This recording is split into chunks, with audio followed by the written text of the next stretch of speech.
नमस्कार मित्रांनो, तुमचं 360 ITI अकॅडमीमध्ये स्वागत आहे. आपल्याला माहितीच आहे लॉकडाऊनमुळे आपली खूप हाल चालू आहे. कॉलेजला जाता येत नाही आहे, म्हणून आपण काही हार मानणार नाही आहे. पण आपल्याला घरी अभ्यास करायचा आहे, म्हणूनच मी तुमच्यासाठी हे लेक्चर तयार करणं चालू केलेलं आहे.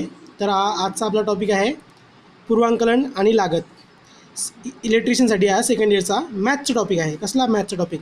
याला इंग्लिशमध्ये एस्टिमेशन आणि कॉस्ट असे म्हणतात. बघा तर मग आता तर हा धडा आपण शिकायचा कशासाठी आहे? काय हा धडा आपल्याला कशासाठी शिकावा लागणार आहे? तर मित्रांनो बघा, जेव्हा तुम्ही एखाद्या फॅक्टरीमध्ये कोणती वस्तू बनवता, बरोबर, तर ती फॅक्टरीमधून ती वस्तू कच्च्या मालापासून आणण्यापासून तर एखादी वस्तू फिनिश वर्क केलेली वस्तू बनण्यापर्यंतचा जो प्रवास आहे, तो प्रवासासोबत किती खर्च लागणार आहे आणि त्यावर किती फायदा किती नफा आपण बाजारभावानुसार काढणार आहोत, तो म्हणजे पूर्वांकलन आणि त्यावर लागणारी लागत. म्हणजेच ही पेन्सिल आहे, तर ही पेन्सिल बनण्यासाठी सुरुवातीला लाकडी लागली, नंतर त्यामध्ये लीड लागली, वरतून पेंट देण्यासाठी त्यावर कलर लागले आणि एम्बॉसिंगसाठी थोडा खर्च लागला. तर हा सर्व खर्च एकत्रित करून जो खर्च येतो त्या खर्चावर पर पेन्सिलची प्राईस काढण्यात आली. अशा गणितीय कामाला किंवा प्रोसेसला पद्धतीला पूर्वांकलन आणि लागत असे म्हणतात. इंग्लिशमध्ये एस्टिमेशन आणि कॉस्ट. तर बघूया आता आपण. पहिला टॉपिक आहे तुमचा कॉस्ट म्हणजे लागत.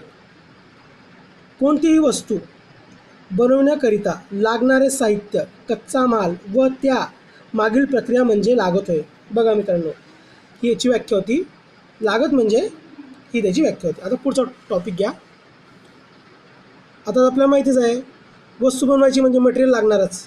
म्हणजे मटेरियलला इंग्लिशमध्ये मटेरियल म्हणतात, त्याला पदार्थ म्हणतात. बघा आता पहिला पदार्थ, प्रत्यक्ष पदार्थ, त्याला इंग्लिशमध्ये डायरेक्ट मटेरियल म्हणतात. आता ह्याचा डायरेक्ट मटेरियलचा अर्थ बघूया आपण. प्रत्यक्ष पदार्थ हा एका उत्पादनात लागणारा महत्त्वाचा भाग आहे. माहिती आहे आपल्याला, उत्पादन करायचं आहे म्हणजे कच्चा माल लागणार. उत्पादनाच्या विविध भागात महत्त्वाचा वाटा असतो. प्रत्यक्ष पदार्थाच्या लागणाऱ्या खर्चाला डायरेक्ट मटेरियल कॉस्ट असे सुद्धा म्हणतात. म्हणजे बघा, ज्या मटेरियलशिवाय आपलं कामच भागणार नाही ते म्हणजे तुमचं काय, प्रत्यक्ष पदार्थ, प्रत्यक्ष मटेरियल. समजलं? आणि त्यावर लागणारी जी किंमत खर्च असतो त्याला डायरेक्ट मटेरियल कॉस्ट असे म्हणतात.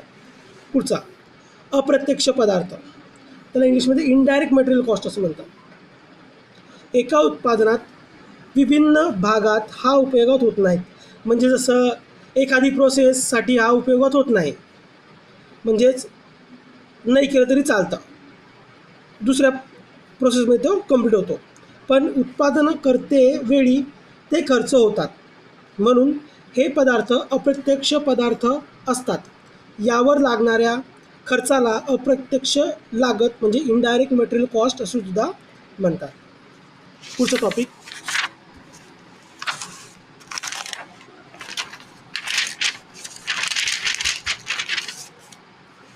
आता बघा, कंपनी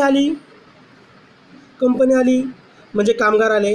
तिसरा पॉईंट बघा, कंपनी आली म्हणजे कामगार आले. कामाला श्रम म्हणतात, इंग्लिशमध्ये लेबर म्हणतात. आता तुम्हाला माहिती आहे, चांगली कंपनीमध्ये चांगली वस्तू बनवायची असेल तर तुम्हाला चांगले वर्करसुद्धा लागेल.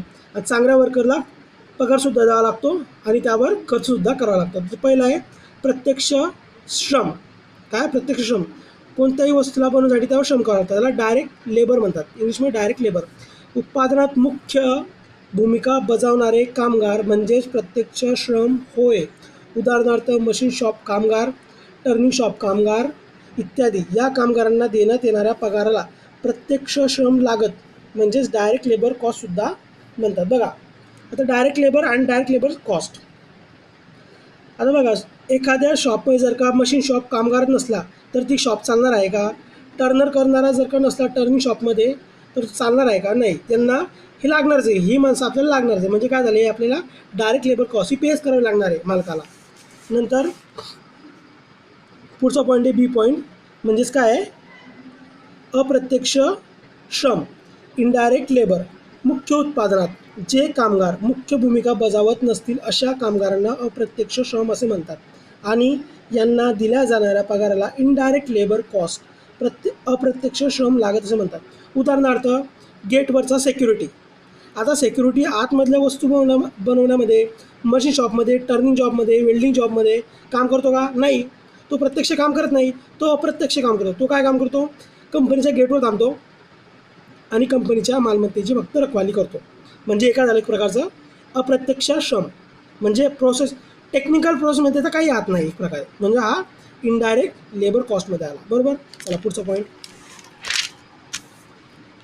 आता खर्च. कंपनी आली म्हणजे सर्व खर्च आले, तर इंग्लिशमध्ये एक्सपेन्सेस असे म्हणतात. तर पहिला खर्च आहे प्रत्यक्ष खर्च. बघा, खर्चामध्ये डायरेक्ट एक्सपेन्सेस म्हणजे डायरेक्ट. आता हे डायरेक्टचा अर्थ काय? होतीलच बुवा. काय? आता हे खर्च होतीलच, हे खर्च चुकवता येणार नाही मालकाला. या प्रकारचे खर्च श्रम अथवा इतर कोणत्याही विशिष्ट उत्पादनावर किंवा वस्तूवर लावला जातो. अशा सर्व खर्चाला काय? सर्व खर्चाला, सॉरी ते सर्व लिहायला विसरलो. अशा सर्व खर्चाला डायरेक्ट एक्सपेन्सेस असे म्हणतात. डायरेक्ट एक्सपेन्सेस असे म्हणतात. आता पुढचा पॉईंट बघूया.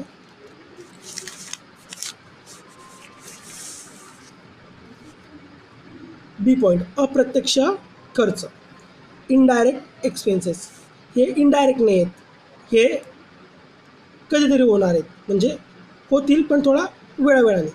या प्रकारच्या खर्चामध्ये प्रत्यक्ष पदार्थ लागतात, अप्रत्यक्ष पदार्थ लागत म्हणजे डायरेक्ट मटेरियल कॉस्ट, प्रत्यक्ष श्रम लागत, डायरेक्ट लेबर कॉस्ट, तसेच प्रत्यक्ष खर्च, डायरेक्ट एक्सपेन्सचा वेगवेगळे असतात व हा खर्च अप्रत्यक्ष खर्चात मोडतो. काय? हा खर्च अप्रत्यक्ष खर्चात मोडतो. त्याला इनडायरेक्ट एक्सपेन्सेस असे म्हणतात.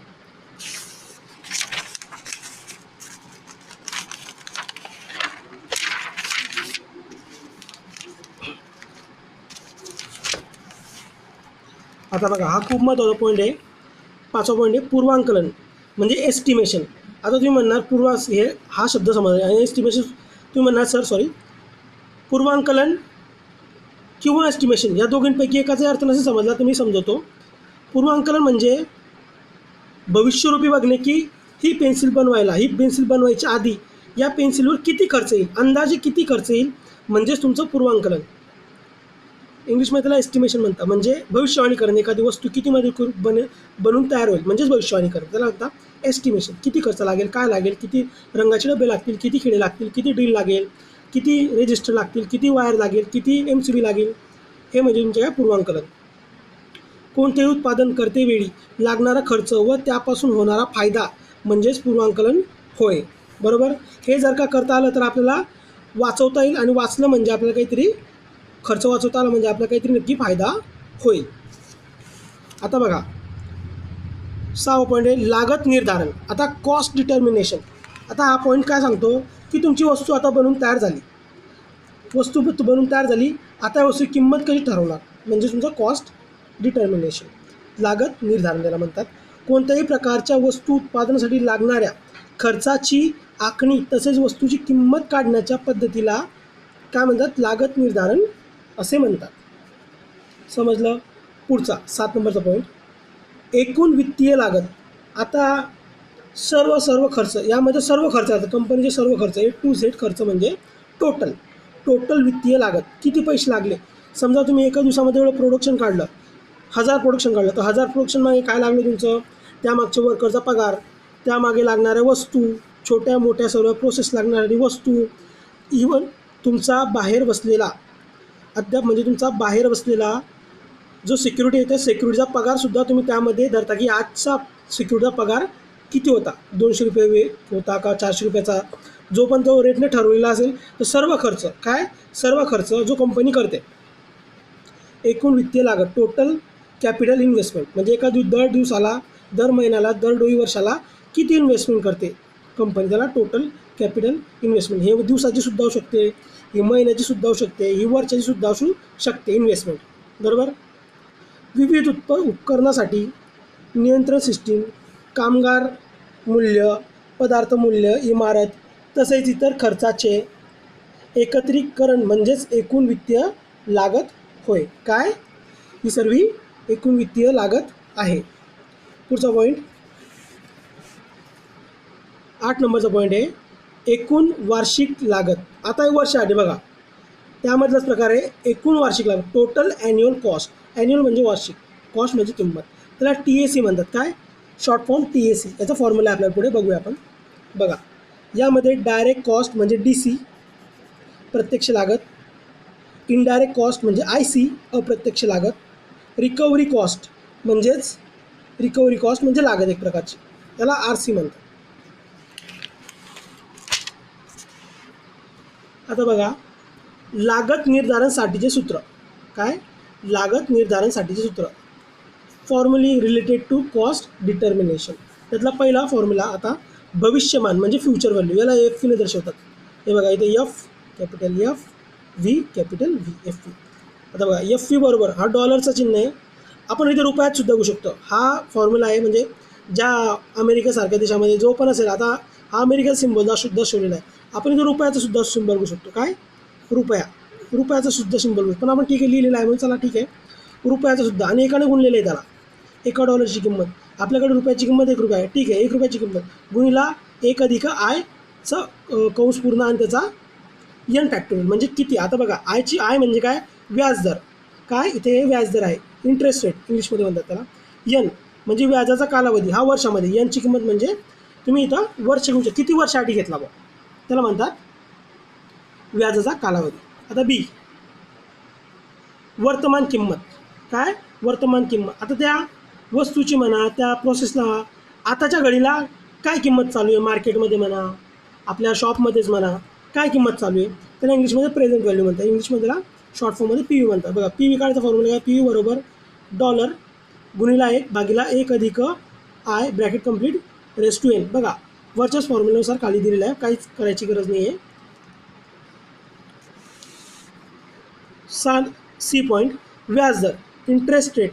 आता इंटरेस्ट रेट जर का काढायचं आहे तुम्हाला, त्याला आय म्हणतात. वास्तविक व्याजदर, रिअल इंटरेस्ट रेट, बरोबर. IR म्हणजे काय? IR म्हणजे काय बघितलं होतं आपण? काय? IR म्हणजे वास्तविक व्याजदर आणि आय म्हणजे तुमचा इंटरेस्ट रेट. बघा इथं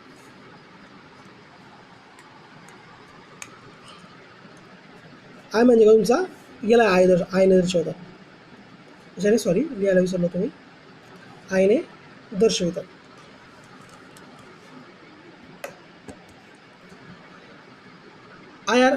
आय सफिक्स R बरोबर वास्तविक व्याजदर म्हणजे रिअल इंटरेस्ट रेट, आणि P रेस टू E म्हणजेच अनुमानित व्याजदर.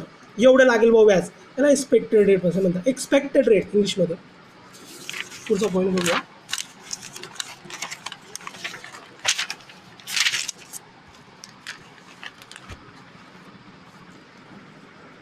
बघा, D नंबरचा पॉईंट आहे, त्यामध्ये मूल्य इंडेक्स म्हणजे प्राईज इंडेक्स.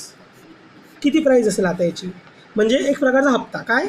किती हप्त्यांमध्ये कर्ज घेतलं तर त्याचे हप्ते किती बसतील. काय? कर्ज याला मूल्य इंडेक्स म्हणतात, प्राईज इंडेक्स म्हणतात. याला PI म्हणतात शॉर्टमध्ये. P आणि I. बघा, Pचा P, आयचा I. PI बरोबर दिलेल्या वर्षातले मूल्य, किती मूल्य दिले, आधार वर्षातले मूल्य म्हणजे किती, काय हप्ता पडला आणि आलेले जी उत्तर असेल ते तुमचे हप्ते असेल, किती हप्ते भरायचे म्हणजे एक प्रकारे, त्याला म्हणता PI, प्राईज इंडेक्स. आता पुढचा 10 नंबरचा पॉईंट आहे. बघा, मशीन तसेच धातू हेतू लागणारे वैशिष्ट्य. Calculation of cost for machinery and metal forming process. त्यासाठी लागणारे मेटल फॉर्मिंग कोणती बनवण्याची प्रोसेसवर लागणारा खर्च.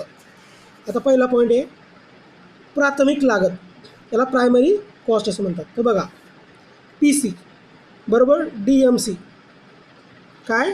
DMC. आता मागे बघा, व्हिडिओ जेव्हा तुम्ही बघणार तर बघा, DMC मागे दिलेलं आहे, DLC दिलेलं आहे, D दिलं आहे, डायरेक्ट D बघा, DE म्हणजे डायरेक्ट एक्सपेन्सेस. बघा, DLC सुद्धा दिलेलं असेल मागे. बघा, B फॅक्टरी लागत म्हणजे फॅक्टरी कॉस्ट. FC म्हणजे PC अधिक FE. बघा, हे सर्व फॉर्म्युल्यावर दिलेले आहे, मी हे फॉर्म्युला सांगेन मी तुम्हाला. C एकूण लागत, टोटल कॉस्ट. बघा, TC. OF म्हणजे ऑफिस कॉस्ट. काय? बघा OF म्हणजे office cost plus selling and distribution charges म्हणजे टोटल कॉस्ट फॉर्म्युला आहे. पुढचं बघा डी पॉईंट, विक्री किंमत किंवा विक्रीसाठी लागत, सेलिंग प्राईस किंवा सेलिंग कॉस्ट. याला इंग्लिशमध्ये short SP object SC, selling price किंवा सेलिंग कॉस्ट बरोबर TC total cost plus profit. काय आपली टोटल किंमत अधिक प्रॉफिट, तर तुम्हाला काय भेटेल तुमची सेलिंग प्राईस भेटेल. बाजारभाव. आता बाजारमध्ये शेवटी मला मार्केटमध्ये तुमचं तयार झालेलं विकायचं आहे तुम्हाला वस्तू, तर कशी विकणार, आता त्या बाजारभावासाठी कसं काढणार, मार्केट प्राईस म्हणतात इंग्लिशमध्ये. बघा MP मार्केट प्राईस बरोबर SP selling price plus distributors commission, म्हणजे जे लोक तुमचा माल घेतात, कंपनीचे जे लोक जे माल घेतात, वस्तू घेतात आणि ते मार्केटमध्ये विकतात, तर त्यांचंसुद्धा कमिशन असतं एक प्रकारचं, ते कमिशन जोडावं लागतं तुमच्या सेलिंग प्राईसमध्ये, तेव्हा तुमची बाजारभाव मार्केट प्राईस निघते. तर इथे तुमचा आज हे लेक्चर संपलेला आहे. सायन्सचं लेक्चर, मॅथ्सचं लेक्चर होतं हे, सॉरी. तर हे तुम्हाला आवडलं असेल तर लाईक करा, सबस्क्राईब करा, कमेंट करा आणि मित्रांमध्ये शेअर करा. आणि प्लीज मित्रांनो सबस्क्राईब करायला विसरू नका. चला तर मग थँक्यू.